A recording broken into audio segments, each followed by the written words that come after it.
Hi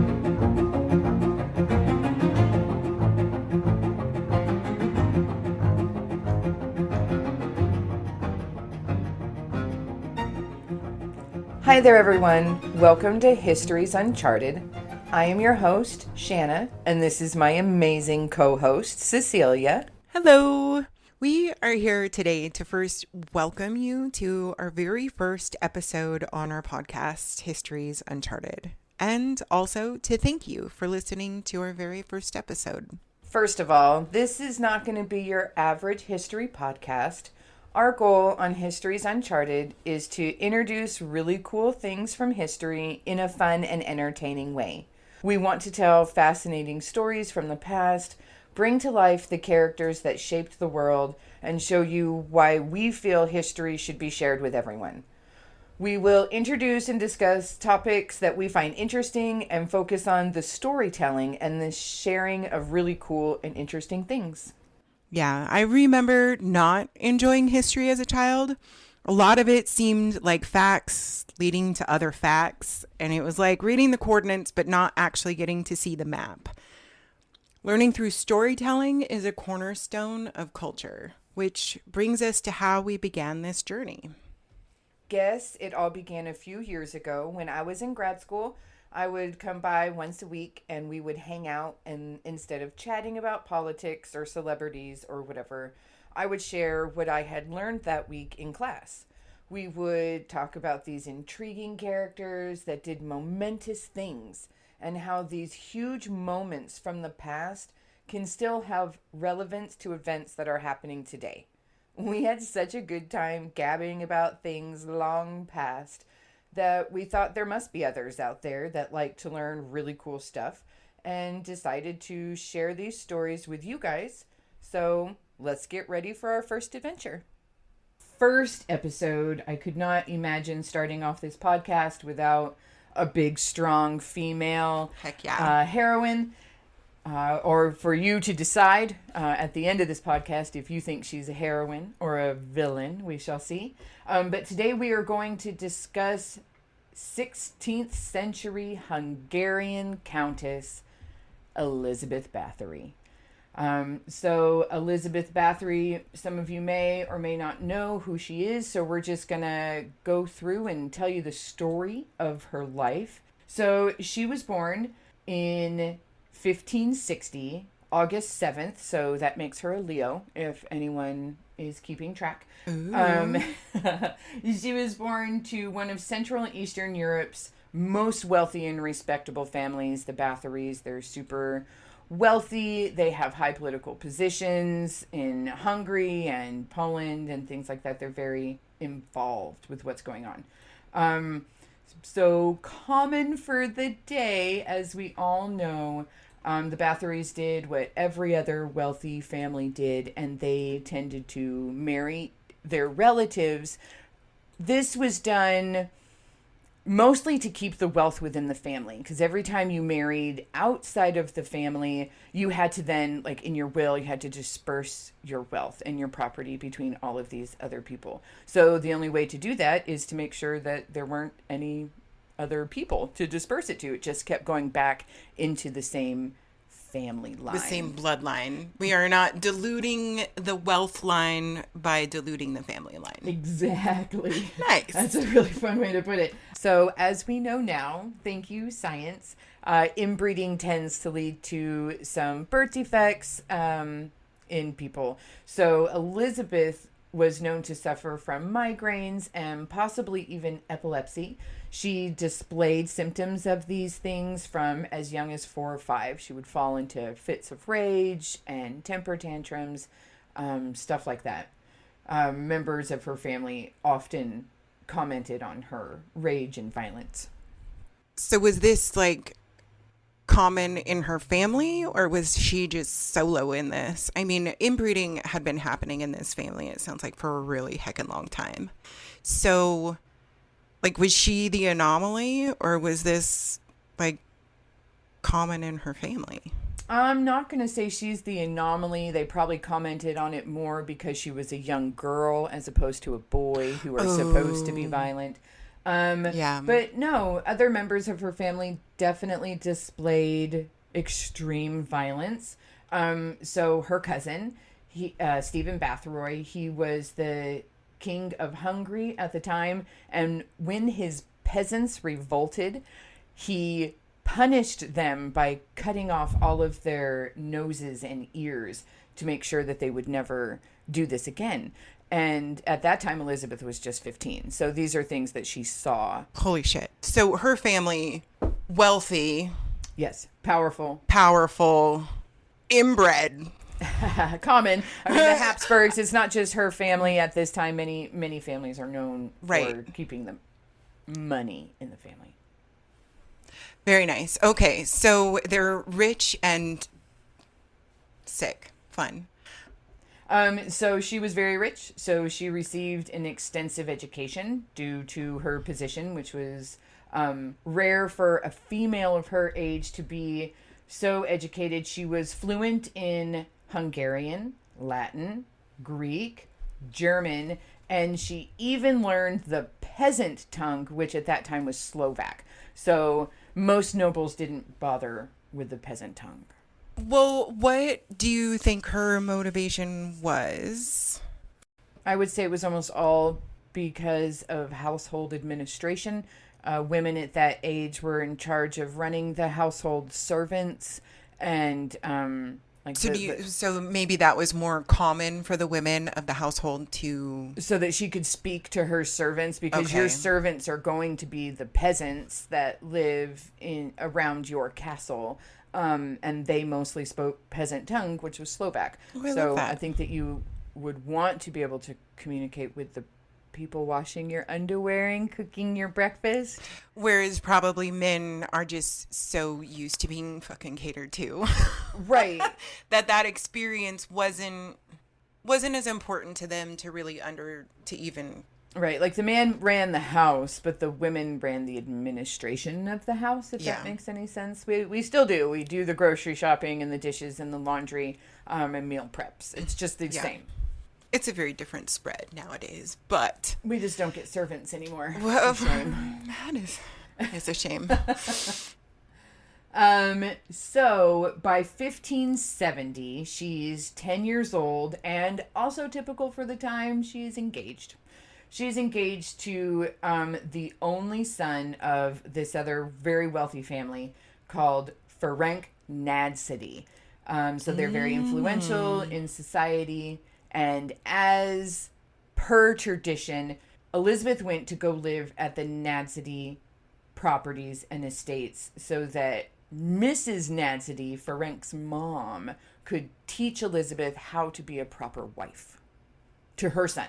Well, that's exciting. Is that a very common experience? Yeah, that was very traditional. Yes. That at super young, they were sent to be trained under the rule of what that household is going to require of her. Exactly. Yeah. Okay. You really are just like this vessel to run the household and have children. So you go, you learn this from a young age, you leave your family, become part of this other family. And live there until you become of age and can get married and start producing heirs. That's got to be terrifying. I know, 10 years old. Yeah, I was scared to leave my mommy's house at 18. So to be married at 10, like, was she proper married or just engaged and now you're going to go live with these people and they're going to make sure that you're right? Correct. Yeah, so just engaged and the business contracts drawn up between the fathers or whatever. Right. But yeah, she was not officially married until you became of age. Oh, very fun. And, you know, fortunate for her, Ferenc was not 50. He wasn't many, many years older than her, gross and fat. He was young. He was handsome. He was approximately her age, just a couple of years older. So she really did luck out in regards to that, because it was very common for your poor 10-year-old daughter to have to marry a 65-year-old rich man. It feels so very Game of Thrones. It is very Game right of now. Thrones. Like, that shit really, really happened, guys. It wasn't just made for TV. So Elizabeth stays at the Nancy court for a few years, and she grows into this really a beautiful young woman. She is known for having this really dark hair and very pale, creamy complexion and beautiful red lips. She was very like Snow White-ish looking. She was known to be a very lovely young woman. Awesome. A hottie. She was. So I guess both Ferenc and her lucked out a little bit. Right? Okay. But apparently she was a little too pretty because, as the story goes, before Ferenc was able to lock it down, she hooked up with a peasant in the nearby village. I know. Dun, dun, dun. Apparently his name was Laszlo Bende. Please forgive me if I say any of these wrong. I just do the best I can. And around the age of 14. So she hooked up with Laszlo around 14 and became pregnant. Okay.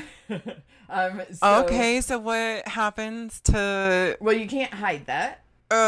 Yeah. So she had to come forward, and Laszlo was charged with rape and then castrated. Okay. At the request of Ferenc Nancy, of course. So he was punished. And then the illegitimate daughter, apparently it was a little girl that they had, was immediately whisked away to a nearby country, Wallachia, and was never heard from again. She was probably drowned in a bathtub. Yeah, you never know. So that story could be true or not, because while that's juicy details, if the Nadsties and the Bathorys were really that influential and that scandal happened, they would shush it up and cover it up, and it wouldn't be a common story. So it could go either way. That's fair. But maybe also, I don't know. Moving on. So a year later, she married Ferenc in 1575. So he still honors the deal with his little hottie patati. And that's another thing. So if this really happened, like, this would have been a huge insult to the Nadsties, and they could have pulled out of this contract because she's soiled. She's ruined goods. And if she was ruined goods, why did they continue with the marriage? Right. So that is why some people say there's evidence that it didn't happen. That whole thing didn't even happen. That it's just some scandalous, tarnishable bullshit that they were spilling around the pubs in the neighborhood and stuff. So she becomes very infamous in Hungary, and a lot of these stories came about after her death. And so you never really know if they're true or not. True. So. But it was reported. There is... That she was a hussy with Laszlo. Maybe it was true love. I mean, arranged marriages, they're not for love. Maybe Laszlo was They're really not. Love. You know, and you're young and you're stupid and your hormones and you're in this other country in this woman's house who's always yelling at you. I mean, I don't know what their relationship was like, but I can imagine it wasn't sunshine and rainbows. I feel that. I get it. So anyway, in 1575, she is now 15 years old, and she officially becomes the Countess of Nancy. I know that we know her as Countess Bathory, but we're going to circle back to that one a little bit later. So as a wedding present, Ferenc gave his beautiful young bride a family castle, and it's called the Chete. I know I'm saying that wrong. I'm so sorry. And it's in the rocky country of North Hungary. So it has this big, beautiful castle in the woods with the tiny villages around it. And that is her wedding present. I want a castle as a wedding present. I'm just throwing that out there. I know. In case anybody has like a castle just hanging out, I'll take it. She got a castle. So when she became his wife, of course, she is in charge of the administration of all of the various estates that he owns and runs. But this is turned over into her name. It is her castle. And it features a large part of her future later on. Yeah. So he puts her up in this castle Mm-hmm. out in the woods, north Hungary, Mm-hmm. north of. Yeah, northern Hungary, in the woods of northern Hungary. And they got married real young. She was 15. He was just a couple years older. But for some reason, they did not have their first child, Anna, for 10 years. And that's a really, really long time. So this could be for two reasons. Right. One is maybe he was punishing her for Laszlo and didn't want to have a kid. I don't know. That's the one. It's kind of weak. The other one is he was in the military, as are most noble aristocrats. Right. It's part of their service to the country. So he was away a lot, fighting the Ottomans, the Turks at this time. So he would be gone for long periods of time and then come home and then leave again. So it's possible that they just didn't have a lot of time together to have kids. But anyways, so they marry on. She's in a castle. Mm-hmm. It's 10 years later, Mm-hmm. Mm-hmm. and she has yet to have a little baby. They start after 10 years. They've got Anna, Oh, a okay. girl, followed by another girl a couple years later. But then they have Paul. And then we have a couple other kids' names like Andreas, Miklos, and Solia, whose birth dates really aren't known. They're not listed in any wills later on. It's possible she had these kids and they died in infancy or young childhood. Okay. There's really no records of their birth or their death. The ones we really know are Anna, Catalin, and Paul. Okay. They featured later on in the historical records. So they finally make little babies. Mm-hmm. Mm-hmm. And so he's away fighting all of these battles. She is running all of these different estates at the time, seeing to the administration and the properties and the staff and paying the taxes and making sure everything's done and clean. I mean, this sounds like Beauty and the Beast right here, man. Like, I'm in love. Where does this go all wrong? Like, this sounds like a little bit fairy tale-esque to me. It does. I'm just throwing that out there. And you know what? For like 25 years, by all accounts, she looks like a completely efficient, capable manager of all of these vast properties. Even if she was a little strict at times, because she still had that temper. Right. So she's a little psycho. A little psycho, but you know, that's par for the course around that time. It's the inbreeding. Yeah. Just gets ya. She was a complete model of 16th century nobility for like 25 years. Everything's good. And then, around 1601, rumors start to begin circulating. Rumors of screams coming from her castle. Ooh. Young girls. Tales of young girls being tortured to death while at the Nadsty court. Okay. Just out of nowhere, all of a sudden, it's small things at first. You know, a servant girl dies in the night, and instead of summoning the pastor, that would be normal, her servants brought the girl's body directly to the church to be buried. So instead of bringing the pastor to them and have proper burial rites, they just brought this body already sealed in a box to them to be buried.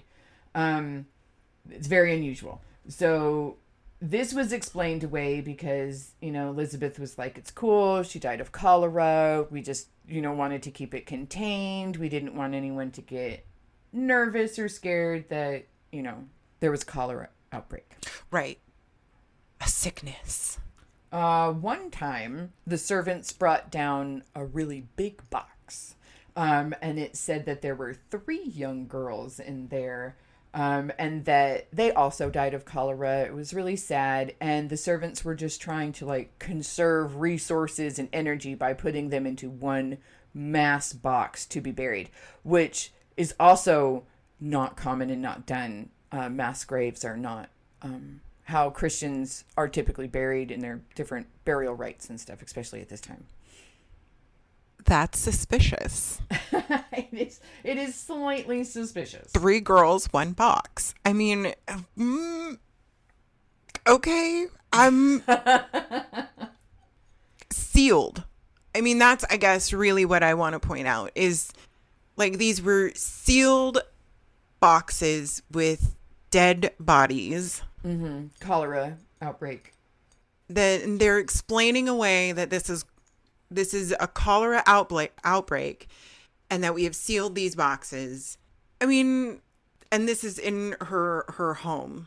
Well, so she travels around the countryside from estate to estate, right?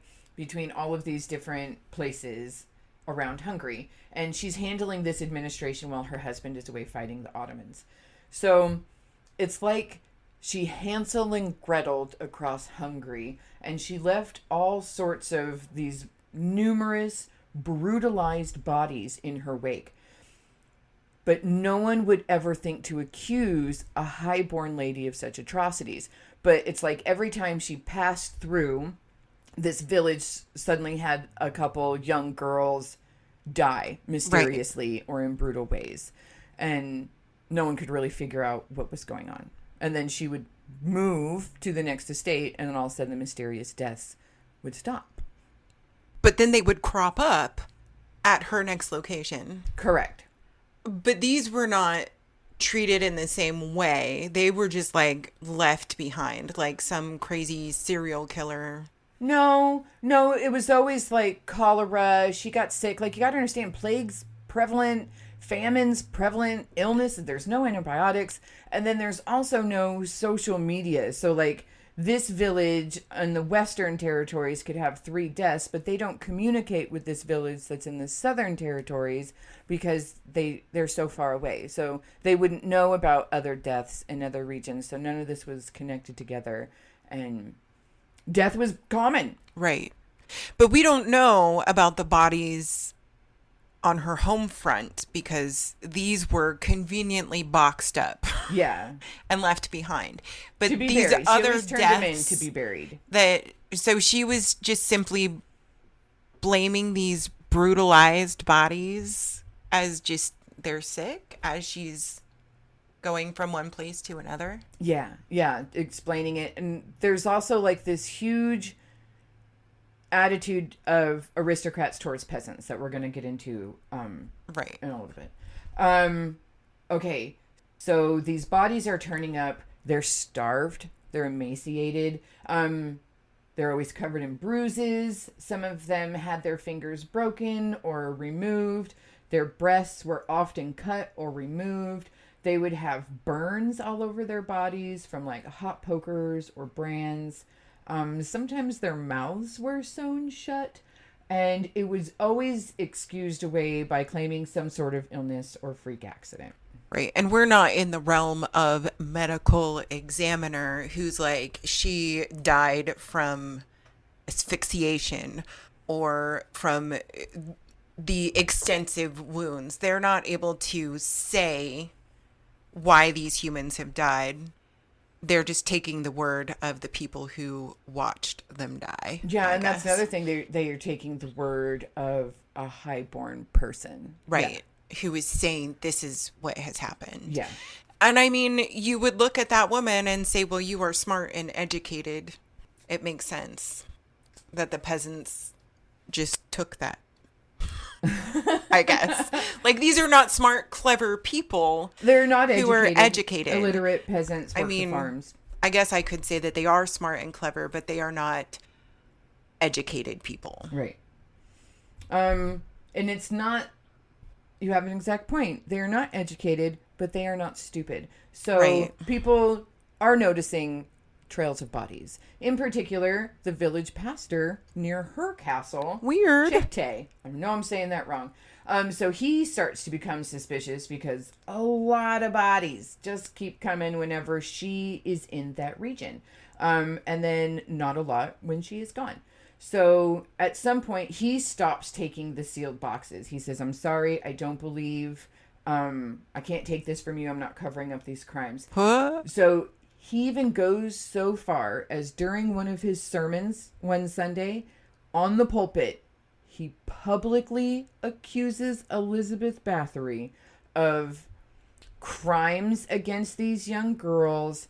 And while he can't like make an accusation for her arrest, what he says is, you need to atone for your wicked ways or you're going to burn in hell. Like, God is going to judge you for your sins. You need to start living a more moral life. So she's in church amongst her peers, called out by the local pastor, by the pastor. She is pissed. I would be as well. So, even if I was. How dare you? How dare you? How dare you say this to my face in front of everybody? It was mortifying for her. So, of course, Ferenc is not home. He is away, and she writes to him, and she demands that he leaves the front and all of his battles, and he comes back, and he punishes the pastor for ruining her reputation. He sees the danger of this public accusation and immediately does come home. And what he does is he bribes the pastor and he makes it just go away. Okay. So does it go away? Well, the pastor stops making public announcements, but there's nothing that can stop the rumors. All of these people around are constantly talking about her. And now these rumors are beginning to include this hero count as well, Ferenc. Rumors are coming from the battlefields and from the fronts that he is actually just as depraved as she is. He was very vicious on the battlefield. He would execute prisoners. People said that he would dance with their corpses for fun, and even that he would play kickball with their decapitated heads while out during these battles. Oh, okay. So Bathory comes from a family of fucking sickos, marries into a family. It's no surprise that she might be a sicko. That she might be a little deranged. I could see that. Okay. It's a brutal world. They have different moral standards. We always look at it from what is called the moral lens of today. And we are definitely like anti-war. But if you weren't tough and strong, people killed you back then. So it was a different atmosphere, but undoubtedly Elizabeth and Ferenc were reputed to be crueler than most. Right. And if you're extremely cruel, then nobody will fuck with you. Right. Yeah. I'm not going to go to war against you. Against that dude dancing with corpses. He's crazy. On the battlefield. Okay. So rumors are continuing. Do they continue? The couple? Yeah. Yeah, they're still very happily married, trucking along. At this point, it even says that he begins to participate in the torture of these young girls. He is known to have bought and procured this one-of-a-kind glove that had really sharp claws at the end that he brought home for her, and she would use these gloves to slice the soft flesh from her victims. He is reported to strip down a servant girl that had displeased him in one way or another.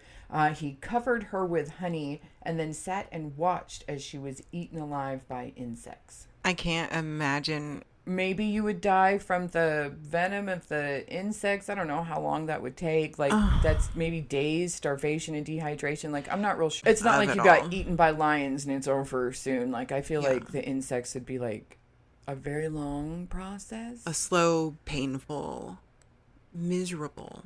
Yeah. And depending on the insects, probably poison. Maybe, yeah.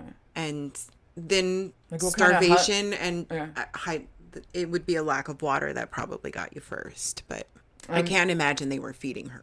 I don't think that this, yeah. So apparently it is rumored that he taught his young wife to stick oil-soaked paper in between the girl's fingers and toes and then light it on fire as a form of torture. That's really fucked up. So they just continue on? Mm-hmm. Rumors are still all around. And they're like, what the fuck ever. We are these highborn of class, and I'm just going to carry on. So whenever rumors start to pop up, Ferenc would swoop in and he would bribe them. He would give them large sums of money, maybe to the lords to make the peasants be quiet, or to the church to make the pastors be quiet, or whatever. He often loaned large sums of money to other wealthy aristocrats, even to the throne. Ooh, so okay. Eventually, a lot of people ended up owing him money. He loved dealing in favors and debts and collecting all of these people that owed him things. Like a little devil. He was very influential, very powerful. You will keep my secrets because I keep your dollars. Exactly. It That is says fun. that he was worth what would be known as more than $5 million today. He's rich. Yeah. He's not a billionaire. I mean, it'd Yeah. have to be more with all of those different properties and stuff, property values nowadays. It's got to be. Way Oh, more I'm than sure. $5 million. So his reputation as a war hero and all of his bribes protected them through all of the years and the rumors and let them continue torching people. Right. Until 1604. Ferenc becomes very ill and dies. Yeah. Okay, so this is what? How far into their marriage now? Gosh. 1601. 1601. 25 years by 1601. It's a little more than 25 years, almost 30 years of being married. Okay. So he dies suddenly after becoming ill, and later on, Elizabeth is accused of poisoning her husband at this time and killing him. No one knows if that's really true or not. It's also thought that he died from mercury poisoning, which was a common treatment for STDs, because he was not known to be alone while out on the battlefields. He would often take slaves, prisoners, prostitutes around the camp, whatever. Very normal. Very for normal. that time frame. Yeah. Of course, yeah. Yeah, so it's highly possible that he did die of poisoning from mercury, but in an attempt to cure possibly syphilis or some other form of STD that he had caught while doing shenanigans. All right, so either way, dude perishes in, I don't know, mercury poisoning? Is that pretty bad? Yes. Yeah.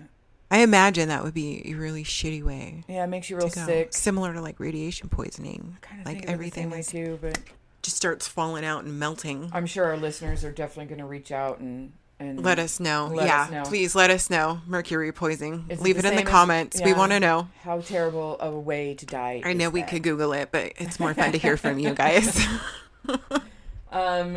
So one of the cool things about the Count going out and having all of these military campaigns is he would bring back spoils, wealth, things that he had stole from his conquered lands. Right. Shit ton of money. Yeah. Well, all of this stopped suddenly when he died.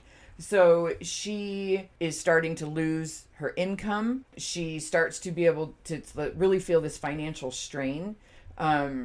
She starts to going to the king's court to say, hey, you owe my husband money. My husband is dead. You owe me. I need you to repay my husband's debts to you. Right. She would approach the other lords that owed him money, and she was always sent away empty-handed. They were always coming up with some excuse not to pay. Right. And her eldest son is still a young lad at this time. Correct. Yeah, they're very young children, not quite of age yet. So she's in a very difficult place. She's a widowed woman. She's in her 40s. She has no income. She is quickly running out of money.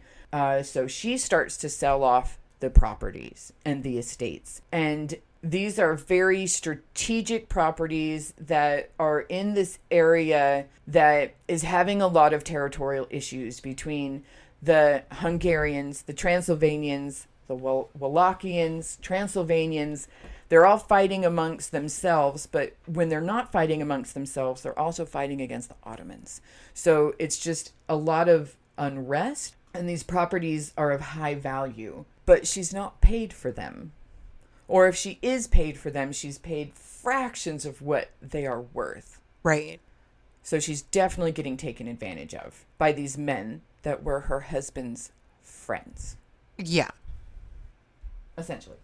So one thing that she did not want to do was marry again. Because as soon as you marry again, you're once again under the control of another man. And she didn't want to lose whatever control or power that she had left to her. So she does not marry anyone else. But she's also becoming very concerned about her beauty. She was a beautiful, beautiful woman, but now she's hitting into her 40s and the crow's feet are coming. Right. You know, and the gray hairs are coming. And even though she doesn't want a new husband, she doesn't want to look like an old hag either. I can feel that. They had not discovered retinols or tretinoin. No, they didn't. Yeah, so... But she did spend lots of money on the newest creams of the day and beauty solutions and stuff that was said all to... those panacеas and snake oils. And... Exactly. To make all you right, young all and right. beautiful. I mean, I can't blame her. I have quite the collection myself. 40 sucks, guys. It can be rough on the skin. That's for true. You need a lot of moisture. So after her husband dies, she comes across this chick, Anna. Anna is a midwife and healer. She's from Vienna. Mm-hmm. She specializes in surgeries, bloodletting. She would burn wounds with irons. She would cut out tumors. She would cut off birthmarks. Often she would treat fevers with cold water, hot baths, things like that. All of these are very common medical practices at the time. And they were also the injuries that the bodies displayed of the alleged victims. Very interesting. So Elizabeth had already been practicing these things, and now she has brought a pro under her wing. Yes. She is husbandless. Yes. Losing her wealth, losing her physical wealth in the aging process. In an attempt to stay young, right. She starts studying herbalism, potions, poisons, medicines, alchemy. But this isn't also unheard of for many women of her time. Right. So, very common practice for rich ladies to study these things. All right, so where are we? Elizabeth is in her 40s. She's aging. She's widowed. She's running out of money. She's moved in this Anna woman who is a professional at some of the things that she's been practicing as hobbies. And that's where we're going to end it for today, because the second half, when we return next time, is going to be full of all of the juicy details and the conclusion to Elizabeth Bathory's reign of terror. So thank you so much for joining us today, and we can't wait to see you next time. See you soon. Bye-bye.